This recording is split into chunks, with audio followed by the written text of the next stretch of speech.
오늘 말씀의 제목은 예수님을 따르는 길입니다. 지난주에는 우리가 우리 믿음 생활, 신앙 생활을 하는 것은 경주와 같다.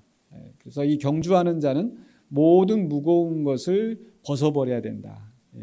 죄는 아니라 할지라도 우리가 주님을 따르는데 이 믿음의 길을 가는 데 있어서 무거운 것을 벗어버려야겠다라는 말씀을 나눴었죠. 근데 이 믿음의 경주는 우리만 가는 게 아닙니다. 바로 우리 주님께서 선두에서 우리를 이끌고 계시는데 바로 그 주님을 따라가는 길이라는 겁니다. 특별히 오늘 본문의 말씀의 이제 배경을 우리가 좀 생각해 볼 필요가 있는데요. 이 예수님께서 길을 가시는 상황이었습니다. 어떤 길을 가시는가? 누가복음 9장 51절에 보면요.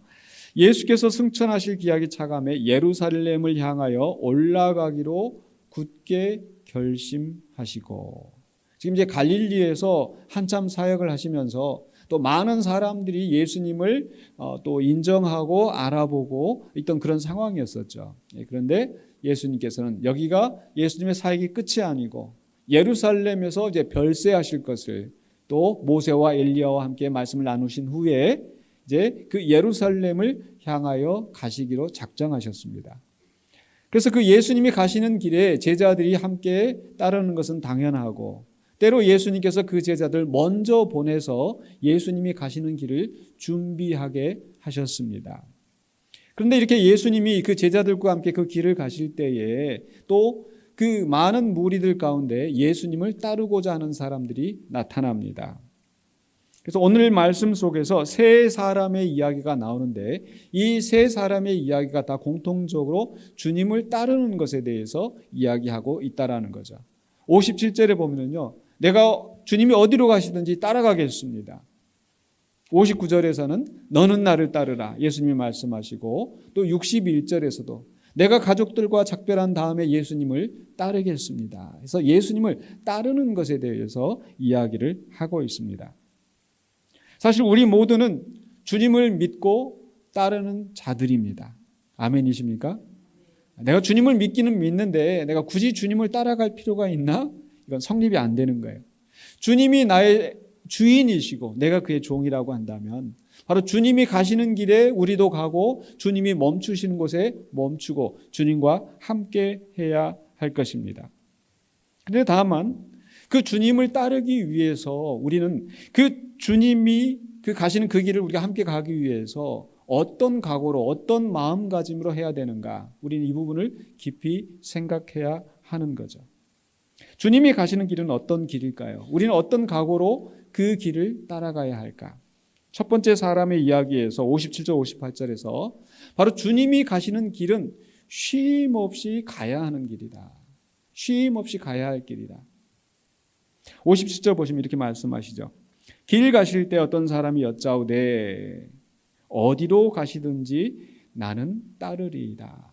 길 가실 때라는 거 지금 예루살렘을 향하여 가시는 중이죠. 그런데 이 사람이 주님이 어디로 가시든지 내가 따르겠습니다. 주님 마음이 어떠실까요? 아마 굉장히 흐뭇하시겠죠. 야, 어디로 가든지 따른다고 하는데, 근데 사실 이 말이 좀 많이 들어본 말 같아요. 물론 이보다 뒤에 일어난 이야기지만 바로 예수님께서 예루살렘에서 체포당하시기 직전에 제자들과 말씀 나누실 때 제자들 뭐라고 합니까? 주님 어디로 가시든지 내가 주님을 따르겠습니다. 죽는 데까지도 따르겠습니다. 그러나 정작 주님께서 체포당하시고 그 십자가의 죽음을 당하실 때 제자들은 멀리 도망가 있었습니다. 호언장담하긴 했지만 주님을 따르지 못했었죠. 사실 말로 하기는 쉽습니다. 어디로 가시는지 따라가겠습니다. 정작 그렇게 하는 것은 다른 이야기라는 거예요.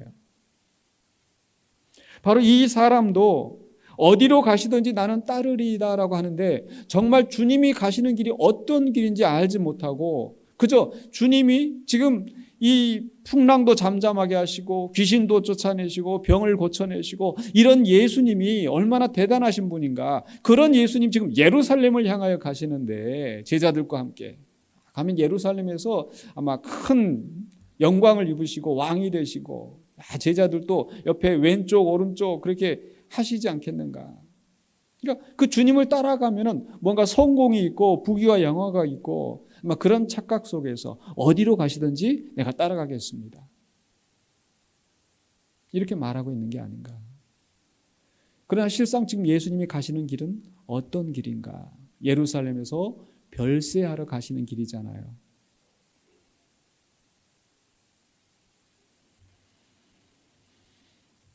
근데 예수님이 가시는 그 길, 그 희생의 길일 뿐만 아니라 그 가는 여정까지도 사실은 쉽지 않은 길이죠.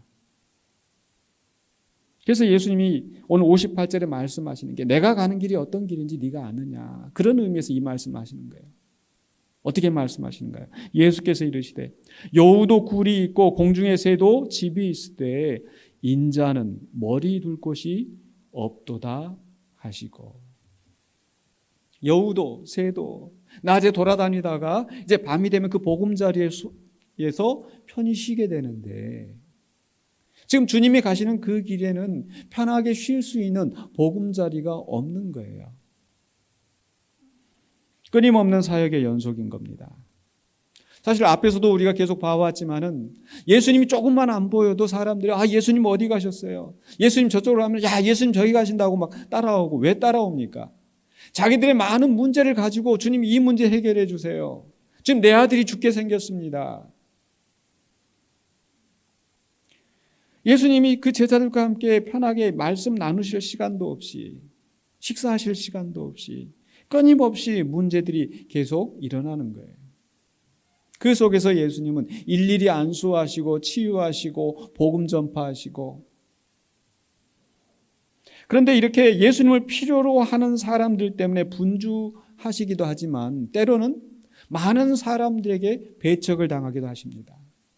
바로 앞에 있었던 말씀처럼 예수님께서 제자들과 함께 그 사마리아를 통과하러 가실 때에 어떤 사람들은 오시지 말라고, 우리 동네로 못 지나간다고 막습니다. 바리새인과 서기관들은 예수님을 향해서 비난을 하고 예수님을 받아들이지 않습니다. 그럴 때 예수님께서 나를 받아들이지 않는구나. 이제 쉬어야지. 이제 멈춰야지. 이제 그만해야지. 그렇게 안 하시잖아요. 이쪽에서 맡기면은 다른 동네로 돌아가시는 예수님.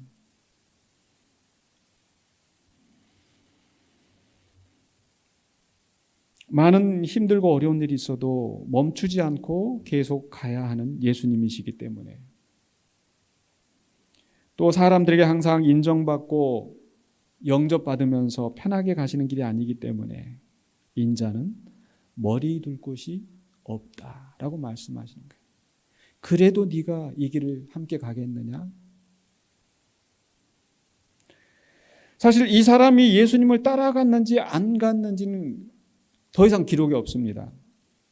사실 그게 중요하지 않기 때문인 거죠. 그 사람이 예수님을 따라갔느냐 안 따라갔느냐 그게 중요한 게 아니라 지금 예수님을 따르는 자는 그 예수님의 길이 어떤 길인지 그것을 알고 따라가야 한다는 것을 우리에게 교훈하시는 말씀이기 때문에 그 결과에 대해서는 말씀하시지 않는 게 아닌가. 우리는 어떠합니까? 우리가 주님을 믿겠습니다. 우린 주님을 따르겠습니다. 그래서 정작 주님이 가시는 길이 어떤 길인지 모르고 주님이 우리에게 원하시는 것이 어떤 것인지 모르고 그저 예수 믿으면 복 받고 예수 믿으면 잘 살고 내 인생에 유익이 있겠지 하는 그런 막연한 생각 속에서 내가 주님을 믿고 있는 것은 아닌지. 분명히 예수님이 가시는 길은 사명의 길이었습니다. 그렇기 때문에 우리도 그 예수님을 따라가는 자들은 바로 우리도 예수님처럼 사명을 감당하는 자가 되어야 될 줄로 믿습니다. 그 사명을 감당하는 것은 한 번 뭔가를 했다고 해서 끝나는 게 아니잖아요. 예수님이 가시는 길이 그러했었고요. 우리도 예수 믿고 예수 믿는 대로 살려고 하다가 보면은 참 힘들고 어려운 상황이 부딪혀서 참 그 다 끝나고 나면은 이제 좀 쉬어야겠지 하고 일이 끝납니까? 쉬지 않고 또 뭔가 다른 일이 생기고 저쪽은 여성분들 집안일 하는 거 뭐 표시도 안 나는데 끊임없이 이런 일 저런 일 계속 많이 생기는 거죠. 남성들도 또 여성들도 직장 생활하면서 이런 일 저런 일 계속 생기고 뭐 세상에서만 그러합니까? 교회 안에서도 뭔가 문제가 생겨서 힘들게 어렵게 해결하고 나면 또 다른 문제가 생기고 또 다른 문제가 생기고 언제까지 해야 되는가?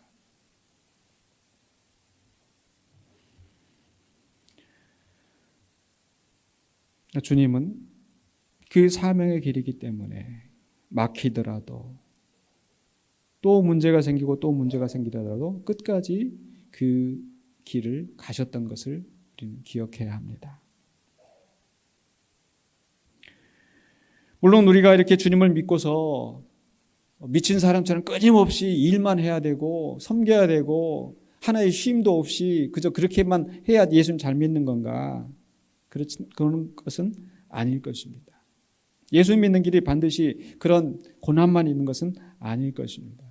그러나 우리가 기억해야 될 것은 궁극적인 안식은, 궁극적인 쉼은 하나님의 나라에서 주님 앞에서 받게 되는 사실입니다.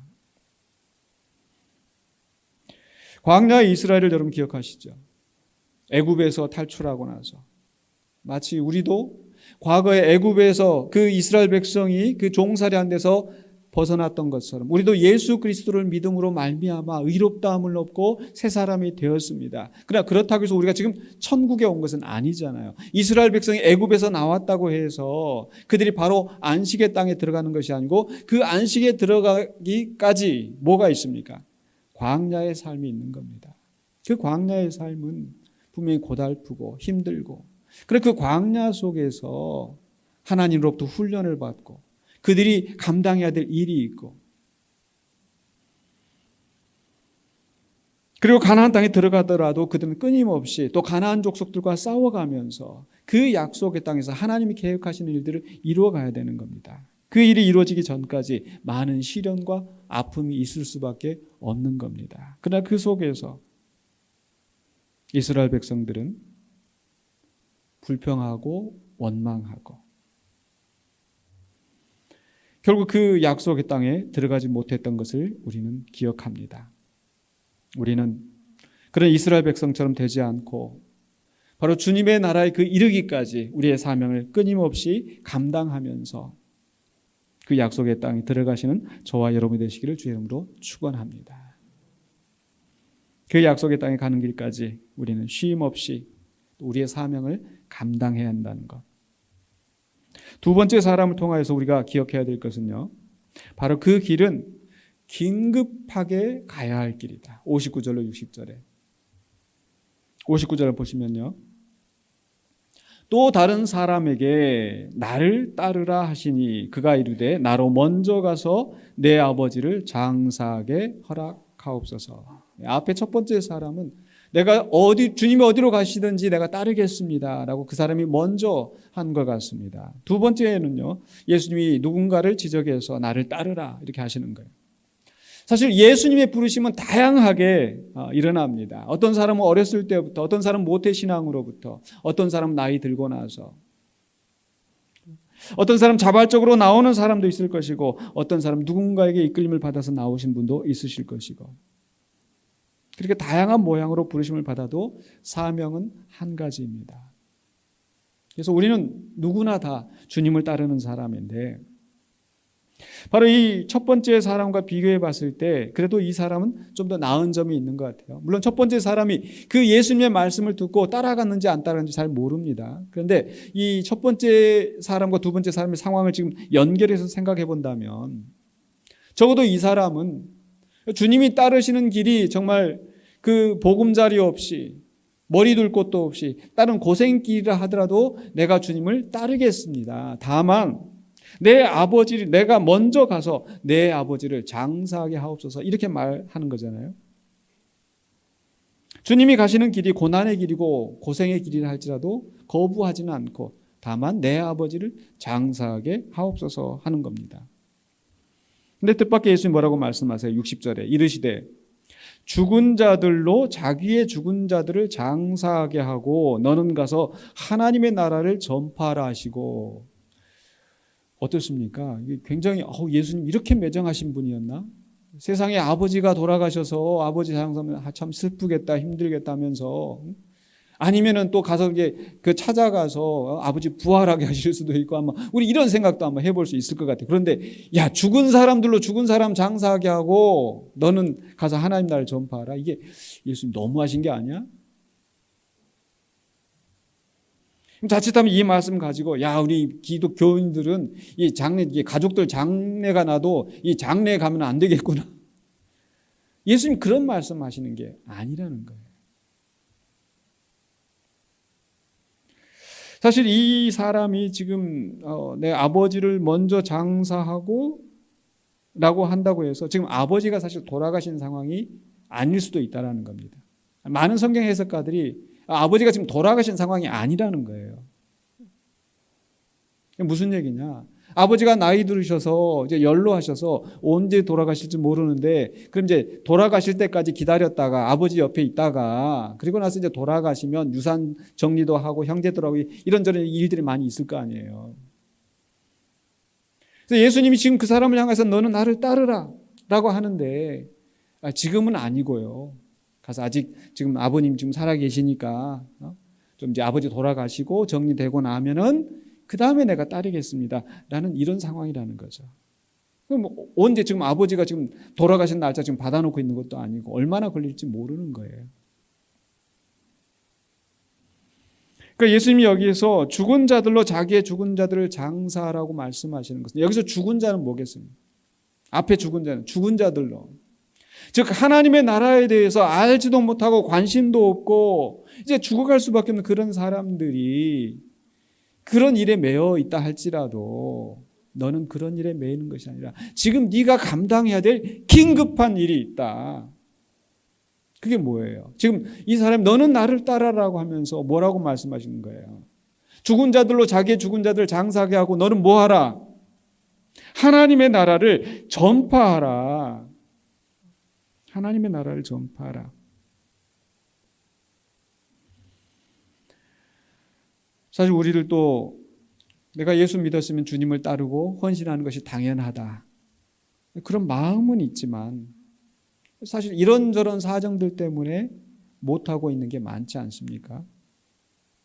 이 일만 해결되면, 좀 형편이 나아지면 이런저런 말들로 결국은 이 긴급한 하나님 나라를 위한 사명이 기다리고 있는데 외면하고 있지는 않는지.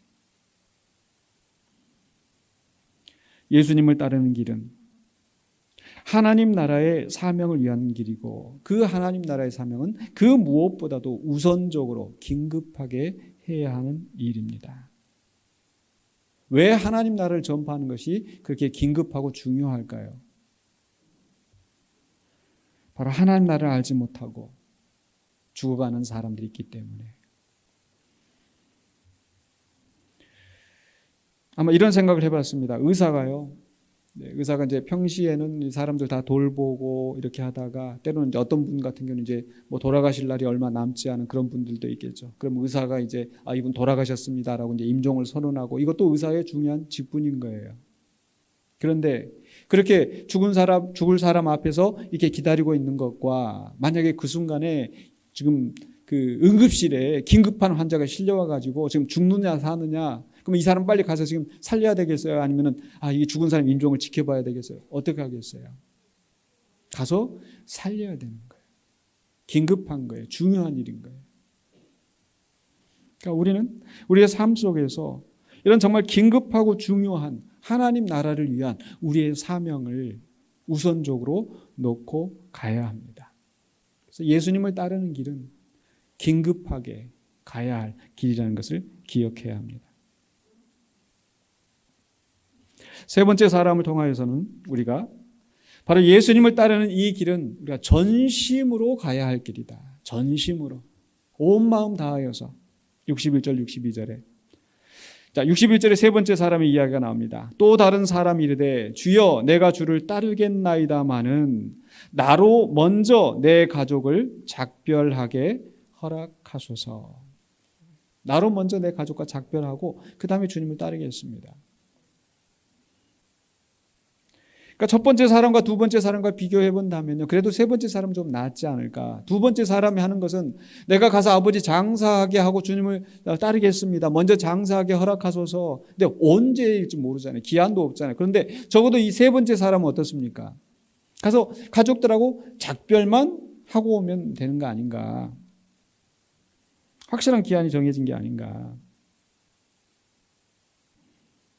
그런데 예수님 뭐라고 말씀하세요? 62절에 예수께서 이르시되 손에 쟁기를 잡고 뒤를 돌아보는 자는 하나님의 나라에 합당하지 아니하니라 하시니라.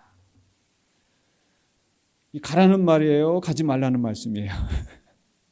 참 우리 예수님도 애매하게 뭐 가라지고 하시든지 말라고 하시든지.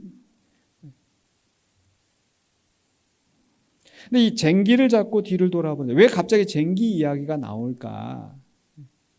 사실 어쩌면 이 세 번째 사람이 지금 예수님한테 얘기하는 것은 아마 구약 성경의 배경을 두고 지금 예수님한테 이 말씀을 하는 게 아닌가. 왜냐하면 그 열왕기상 19장에 보면은요, 엘리야 선지자가 이제 하나님의 명령을 받고 이제 후계자를 세워라, 선지자를 세워라 해서 이제 엘리사를 만나는데 엘리사가 이렇게 합니다. 19장 19절에 엘리야가 거기서 떠나 사밧의 아들 엘리사를 만나니 그가 12겨리소를 앞세우고 밭을 가는데 자기는 12째 겨리소와 함께 있더라. 엘리야가 그리로 건너가서 겉옷을 그의 위에 던졌더니 지금 엘리사가 지금 쟁기질을 하고 있는 그런 상황에서 엘리야가 엘리사를 만나서 이제 겉옷을 던져주었다. 그 앞에 던져줬다는 것은 뭐냐? 이 겉옷은 바로 이 선지자의 상징이에요. 엘리야가 선지자의 상징인데 바로 이 겉옷을 벗어서 이 엘리사에게 던졌다는 건 뭐예요? 네가 내 후계자이다. 네가 지금 이제 선지자이다. 사명을 감당하라. 라고 지금 부르심을 받은 거예요. 그때 엘리사가 어떻게 반응을 합니까? 20절에 그가 소를 버리고 엘리야에게로 달려가서 이르되 청하건대 나를 내 부모와 입맞추게 하소서. 그러니까 작별 인사하고 그리한 후에 내가 당신을 따르리이다. 엘리야가 그에게 이르되 돌아가라 내가 내게 어떻게 행하였느냐 하니라. 참 이 말도 애매한데 어쨌든 그 다음 구절에 보면 21절에 보면은요 엘리사가 돌아가서 겨리소를 잡아다가 소의 기구를 불살라 고기를 삶아 백성이 주어 먹게 하고 아마 그 백성 가운데 그냥 부모님도 다 포함되어 있겠죠. 그리고 그 다음에 엘리야를 따르며 수종 들었더라. 그러니까 지금 이 사람도 지금 예수님 앞에 이 요청을 하는 사람도 이 이야기를 알고 있고 예수님도 이 사람이 요청할 때 내 가족들과 작별하게 하소서라고 했을 때 쟁기 이야기를 하시는 것은 뭔가 지금 엘리야와 엘리사 이야기를 하고 있는 게 아닌가. 그러니까 적어도 이 사람은 야 구약 성경에서도 엘리사가 이렇게 엘리야한테 요청했더니 엘리야가 허락을 해서 가족들과 작별하고 돌아왔으니까 당연히 예수님이 허락해 주시겠지. 아마 이렇게 생각하고 요청한 게 아닐까요? 근데 예수님이 하시는 말씀은 쟁기를 잡고 뒤를 돌아보는 자는 하나님 나라에 합당하지 않다. 뭔가 가지 말라는 뜻 아니겠어요? 가서는 안 된다는 뜻 아닐까요? 세상에 예수님은 아까 두 번째 사람처럼 아버지 장사도 못하게 하시고 이 가족들과 작별도 못하게 하시고 그럼 우리가 예수님을 섬기고 예수님을 따른다고 하면 예수님의 사명을 감당해야 한다고 하면 가족들도 다 팽개치고 우리가 주님을 따라야 주님을 잘 따르는 건가? 그런 말씀은 아닐 것입니다.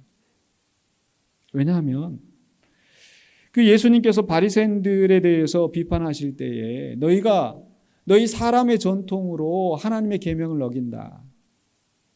어떤 의미인가 하면은 바로 고르반.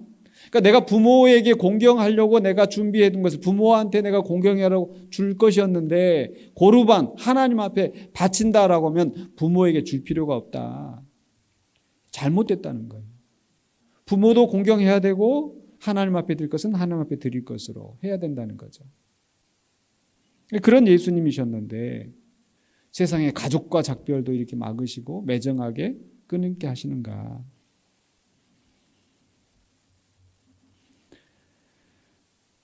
지금 우리는 이 말씀의 배경을 잘 이해하셔야 돼요. 이 말씀의 배경이 지금 어떤 상황이라고 있어요? 예수님 어떤 길을 가시는 길이에요? 어떤 길을 가시는 상황입니까? 예루살렘을 향하여 가시는 거예요. 예루살렘을 향하여. 왜? 예루살렘에서 별세하시기 위하여서. 지금 긴박한 상황인 거예요. 그냥 평시 상황이 아니라. 그러니까 이 긴급한 상황 속에서 하나님의 나라를 전파하고 예수 그리스도의 그 마지막을 준비를 하는 이 상황에 긴급한 상황인데 내가 가족들과 작별하고 와야겠다. 사실 어쩌면 예수님은 그 사람의 중심을 보시고 지금 이 말씀을 하시는 게 아닌가.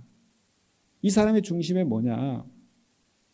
바로 예수님이 표현하신 것처럼 쟁기를 잡고 뒤를 돌아보는, 즉 사명에 집중하는 것이 아니라 그 마음에 여전히 이 세상에 대한, 세상 일에 대한 미련이 남아있는 게 아닌가. 어쩌면 이 사람이 가족을 만나고 나서 보니까, 가족들 보니까 이것도 해야 되고 저것도 해야 되고 여러 가지 일이 많으니까 사실 가족 만나러 작별하러 갔다가 못 돌아올 수도 있지 않을까요? 근데 엘리야와 엘리사 이야기를 다시 돌아보면요, 엘리사가 쟁기를 잡고 뒤를 돌아보는 그런 사람이 아니었어요. 19장 20절 다시 한번 보실까요? 자세히 보시면 그가 소를 버리고 엘리야에게로 달려가서, 소를 지금 잡고 있으면서 내가 가족들과 함께, 이게 아니잖아요. 소를 버리고 달려가서 나를 내 부모와 입맞추게 하소서, 그러한 후에 내가 당신을 따르리이다 하고 나서 그 다음에 엘리사가 한 일이 뭡니까? 21절에 엘리사가 그를 떠나 돌아가서 한 겨릿소를 가져다가 잡고 소의 기구를 불살라. 쉽게 말해서 소 잡고 그 다음에 그 쟁기를 가지고 불을 살라서 지금 부모도 먹이고 백성들도 먹이고 그렇게 다 정리한 다음에 지금 엘리야를 따라가는 거잖아요. 단호하게 결단하고 이제 내가 해야 될 일은 이 일이 아니라 바로 선지자로서 엘리야를 이어서 그 사명을 감당해야 된다는 그런 결단을 가고 사역에 집중하는 거예요. 바로 절박하고 긴급한 사명이 있기 때문에 거기에 전심으로 헌신해야 되는데 그 사명 앞두고 이것 쳐다보고 저것 쳐다보고 이게 맞지 않는 거예요. 그게 바로 쟁기를 들고서 뒤를 돌아보는 사람이 아닌가. 쟁기를 하고 가면 어떻게 해야 되겠어요? 앞만 보고, 그래야 이 일항이 반듯하게 되는데 쟁기 보고 뒤돌아보고 딴짓하고 하다 보면 일항이 꼬불꼬불해지지 않겠어요? 마치 운전하는 것과 똑같습니다. 운전하는 사람은 어떻게 해요? 시선 어디를 봐야 돼요? 정면을 주시하고, 물론 간간히 백미러도 보고 뒤로 돌아보고 안전한 운전을 위해서 주변 상황을 살펴야 될 때도 있겠죠. 그런데 가끔 영화나 드라마 보면, 그죠? 그 사람들이, 그 나오는 출연하는 사람들이 막 옆에 사람하고 이야기하는데 가만 보면 야, 저러다 사고 날 텐데. 근데 사실은 그 영화나 드라마 속에서 이 사람이 진짜 운전하는 게 아니란 말이에요. 뒤에 이제 스크린으로 처리를 하든지 아니면 가만 보면 이제 그 촬영하는 장면 보면 큰 차에다가 차체만 이렇게 실어놓고 이 사람은 사실 이것만 이렇게 연기하는 거잖아요. 근데 실제로 우리가 운전을 하면은 정말 정면을 주시하고 집중해야 되는 것처럼 우리가 주의 사명을 감당하기 위해서 전심으로 집중하여서 이 사명을 감당해야 하는데 주님을 따른다고 하면서 여전히 세상에 대한 미련으로 여기에 찝쩍거리고 저기에 찝쩍거리고 그러다 결국은 세상에 매여서 결국은 끌려가 버리는 우리의 모습이라면 하나님 나라에 합당하지 못하다는 겁니다. 바로 애굽에서 나온 이스라엘 백성이 그랬거든요. 그 광야의 길 가는데 고난스럽고 힘든 길을 당연히 받아들이고 가야 되는데 가다가 보니까 고기가 없고, 그래서 이 사람들이 무슨 생각을 합니까? 애굽에 있을 때는 고기도 먹고 마늘에다가 부추에다가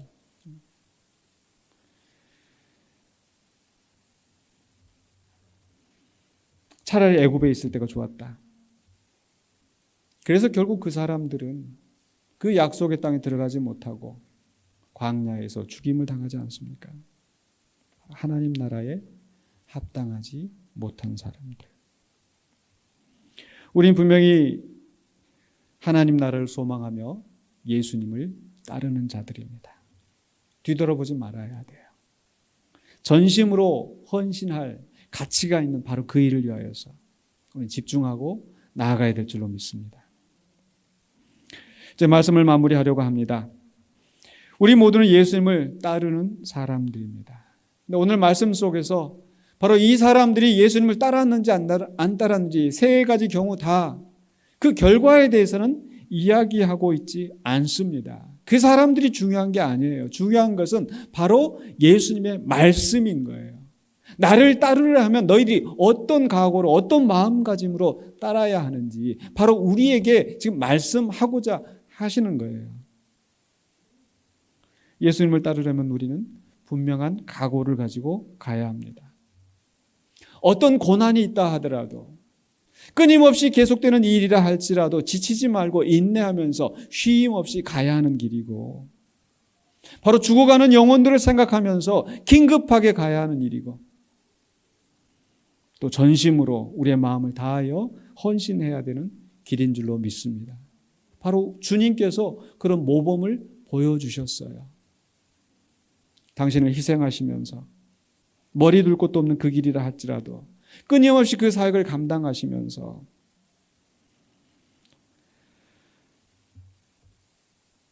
심지어는 당신의 가족보다도 바로 하나님 뜻에 순종하면서 자신의 유익보다도 하나님 뜻을 위하여서 당신을 희생하셨던 바로 예수님. 우리는 그런 주님을 따르는 사람들입니다. 그렇기 때문에 우리도 주님과 함께 쉼 없이 긴급하게 전심으로 우리의 사명에 초점을 맞춰서 그 길을 가시는 저와 여러분이 되시기를 주의 이름으로 간절히 축원합니다. 기도하겠습니다.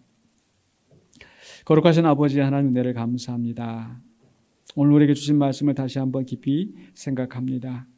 주님을 믿고 따른다고 하면서도 그저 막연하게 주님과 함께 누리는 그 영광만 바라보면서 가고 있는 것은 아닌지, 그러나 우리의 사명을 위하여서 우리가 어떤 고난과 아픔이 있다 할지라도 포기하지 않고 끝까지 전심으로 주님 앞에 나아가는 우리가 되게 하여 주시옵소서. 그래야 주님의 나라에서 영원한 상급을 우리가 누리면서 주께 영광 돌리는 우리가 되기를 원합니다. 그렇게 하기에는 우리가 너무나 연약합니다. 너무나 부족합니다. 오늘 또 넘어지고 또 쓰러진다 할지라도 우리를 붙드시는 하나님의 은혜 안에서 다시 서게 하여 주시고 믿음으로 이 길을 끝까지 갈 수 있는 우리 모두가 되게 하여 주시옵소서. 예수 그리스도 이름으로 기도하옵나이다. 아멘.